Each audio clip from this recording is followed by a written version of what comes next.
हरदोई में बोले योगी, आतंकियों की समर्थक है सपा, आरक्षण में सेंध लगा देगी कांग्रेस। संवाददाता कुलदीप तिवारी। मिश्रिख लोकसभा क्षेत्र अंतर्गत मल्लावा कस्बे में रविवार को हुई जनसभा में मुख्यमंत्री योगी आदित्यनाथ ने सपा और कांग्रेस को निशाने पर रखा। उन्होंने कहा कि सपा आतंकियों की समर्थक है, जबकि कांग्रेस बाबा साहेब अम्बेडकर के बनाए संविधान में दी गई आरक्षण की व्यवस्था में सेंध लगाना चाहती है। उन्होंने कहा कि पाकिस्तान का राग अलापने वाले को पता होना चाहिए कि भारत को तोड़कर पाकिस्तान बना था। वहां आज 23-24 करोड़ की आबादी को 2 जून की रोटी नहीं मिल रही है, जबकि भारत में 80 करोड़ लोगों को निःशुल्क राशन दिया जा रहा है। प्रधानमंत्री नरेंद्र मोदी के नेतृत्व में देश सशक्त हो रहा है। कस्बे के जूनियर हाई स्कूल के मैदान में आयोजित जनसभा में मुख्यमंत्री योगी आदित्यनाथ ने कहा कि सपा और कांग्रेस की सरकारों में गरीब भूखा मरता था, लेकिन इनकी संवेदनाएं आतंकियों के साथ थीं। रामपुर में सीआरपीएफ कैंप पर हमला करने वाले आतंकियों और काशी में संकट मोचन मंदिर को निशाना बनाने वालों के मुकदमे वापस ले लिए जाते थे। उन्होंने कहा कि सपा आतंकवादियों की समर्थक और राम का अपमान करने वाली पार्टी है। कांग्रेस पर निशाना साधते हुए मुख्यमंत्री योगी ने कहा कि यह लोग आरक्षण में सेंध लगाने की कायशिश कर रहे हैं। पिछड़ा वर्ग और अनुसूचित जाति के आरक्षण में से एक हिस्सा मुसलमानों को देने की बात कांग्रेस और सपा के लोग कर रहे हैं। ये वही लोग हैं जिन्होंने हमेशा बाबा साहेब अम्बेडकर का अपमान किया। पहले लोग स्वास्थ्य के भाव में मरते थे, अब मेरे पास आंसू या हमारे कोई भी विधायक, कोई भी पदाधिकारी अगर पत्र लिख के भेजता है कि फलाना व्यक्ति बीमार है, आयुष्मान का कार्ड नहीं है, तो हम मोदी जी के द्वारा खोले गए जनधन अकाउंट में सीधे उस गरीब को पैसा भेज के कहते हैं भाई अपना उपचार कराओ, चिंता मत करो, आपकी सरकार है, आपका उपचार का खर्चा सरकार उठाएगी। बहन और भाइयों, ये पैसा सीधे अगर गरीब के खाते में पहुंच रहा है इसलिए क्योंकि मोदी जी ने जनधन अकाउंट खोल दिया। 50 करोड़ लोगों को जनधन अकाउंट खोलेगा। 12 करोड़ किसानों को किसान सम्मान निधि का लाभ, 12 करोड़ गरीबों के घर में शौचालय। सबसे अधिक शौचालय का निर्माण हरदोई जनपद के अंदर हुआ है, सीतापुर और हरदोई जनपद में। बहनों और भाइयों, यही नहीं, 4 करोड़ गरीबों के मकान बन गए। सबसे अधिक प्रधानमंत्री आवास सीतापुर और हरदोई में ही बने हैं। और मोदी जी ने आश्वासन दिया है जो लोग बच गए उन सभी लोगों को अगले 5 वर्ष में आवास भी मिलेगा और फ्री में रसोई गैस का सिलेंडर भी मिलेगा। बहनों और भाइयों, एक तरफ मोदी जी के नेतृत्व में नया भारत है जिसमें सुरक्षा भी है, सम्मान भी है, जिसमें गरीब कल्याण भी है और जिसमें आपकी आस्था का सम्मान भी है। कोई सोचता था कि अयोध्या में राम मंदिर का निर्माण होगा? कांग्रेस के लोग कहते थे कि राम हुए ही नहीं। समाजवादी पार्टी के लोग कहते थे कि अयोध्या में कोई परिंदा भी पर नहीं मार सकता। लेकिन आज जब भारतीय जनता पार्टी की डबल इंजन की सरकार आई तो अयोध्या में राम मंदिर का निर्माण भी अब हो गया है। बहनों और भाइयों, मैं मल्लावा क्षेत्र की जनता से पूछना चाहता हूं, कितने लोग अयोध्या गए हैं? इनमें से कितने लोगों ने अयोध्या में जाके दर्शन किया है? आंसू को भी और अशोक रावत से भी कहूंगा कि चुनाव के बाद यहां के लोगों को लेकर एक बार अयोध्या फिर से दर्शन करने के लिए जाएंगे। बहनों और भाइयों, एक नई अयोध्या के दर्शन होंगे। अयोध्या जो पहले 5 साल पहले, 10 साल पहले गया होगा, आज की अयोध्या को अब पहचान नहीं पाएगा। इतनी अच्छी अयोध्या बन गई, जैसे साक्षात रामलला अयोध्या धाम में फिर से विराजमान हो गए हो। 500 वर्षों के बाद रामलला ने अयोध्या में होली भी खेली और अपना जन्मोत्सव भी मनाया है। और रामनवमी के दिन आपने देखा होगा सूर्य तिलक से कैसे भगवान राम का अभिषेक हो रहा था। ये है नया भारत।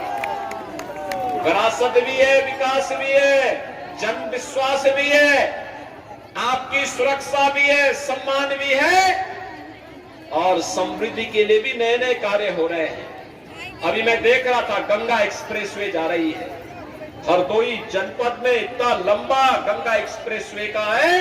बहनों और भाइयों, जिस दिन गंगा एक्सप्रेसवे बन जाएगी हरदोई जनपद की कायाकल्प हो जाएगी। विकसित जनपदों में हरदोई की गिनती हो जाएगी, लाखों नौजवानों के लिए नौकरी और रोजगार खुलेंगे। मैं पूछना चाहता हूं, एक तरफ विकास के इतने बड़े बड़े कार्य और दूसरी तरफ आपकी आस्था का सम्मान भी।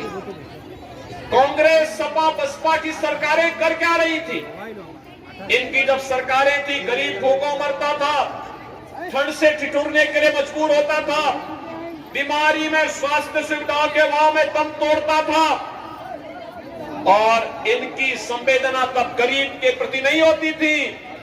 याद करिए, ये समाजवादी पार्टी के लोग जब इनकी सरकारें हुआ करती थी तब अयोध्या में आतंकी हमला करने वाले आतंकवादियों के मुकदमों को वापस लेने में रुचि लेते थे।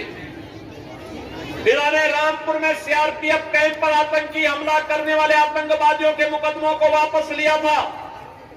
इन लोगों ने उस समय काशी में संकट मोचन मंदिर पर हमला करने वाले आतंकवादियों के मुकदमों को वापस लिया था। लखनऊ, अयोध्या और वाराणसी की कचहरियों पर हमला करने वाले आतंकवादियों के मुकदमों को वापस लेने का प्रयास किया था। तब हाई कोर्ट ने एक टिप्पणी की थी, माननीय न्यायालय ने कहा था कि आज इन आतंकवादियों के मुकदमों को वापस ले रहे हो, कल इन्हें पद्म पुरस्कारों से नवाजोगे। सरकार का ये कृत्य अत्यंत खतरनाक है, निंदनीय है और कोर्ट ने कंडेम किया था समाजवादी पार्टी को। आतंकवादियों की समर्थक ऐसी समाजवादी पार्टी को क्या वोट देंगे? क्या आप वोट देंगे? क्या राम का अपमान करने वालों को क्या वोट देंगे? क्या? और बहनों और भाइयों, अब तो इन्होंने सेंध लगानी शुरू कर दी है।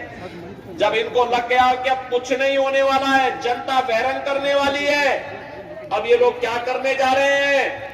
अब इन्होंने अपने मैनिफेस्टो में कुछ चीजों का उल्लेख किया है। क्या कहा है?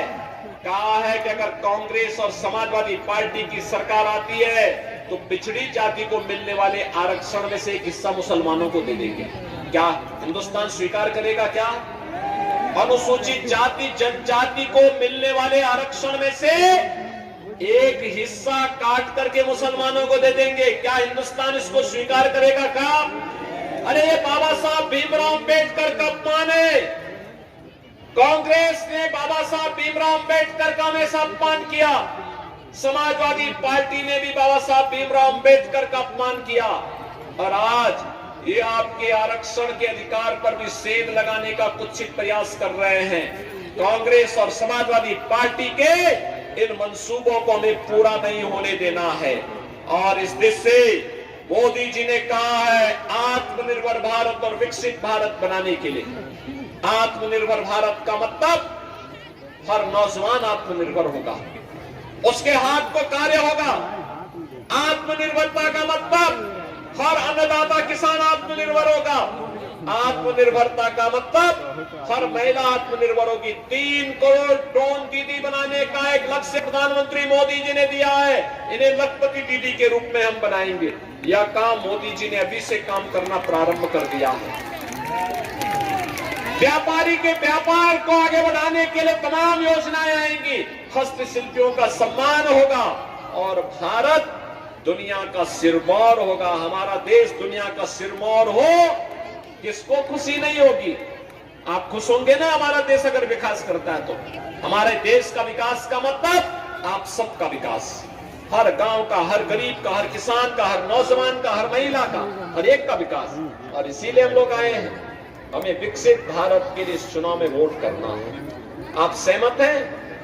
मोदी जी के साथ सब खड़े हैं ना? मोदी जी अभी कुछ देर के बाद इटावा आने वाले हैं। मैं भी वहीं जा रहा हूं। मोदी जी के पास आपकी आवाज पहुंचनी चाहिए। पहुंच जाएगी? बहनों और भाइयों, इसके लिए आपको वोट पोल करना होगा। चुनाव के दिन चतुर्थ चरण में आपको मतदान में भाग लेना होगा। मतदान में भाग लेंगे? हर एक मतदाता को मतदान स्थल पर लेकर के जाएंगे अशोक रावत बन करके और मोदी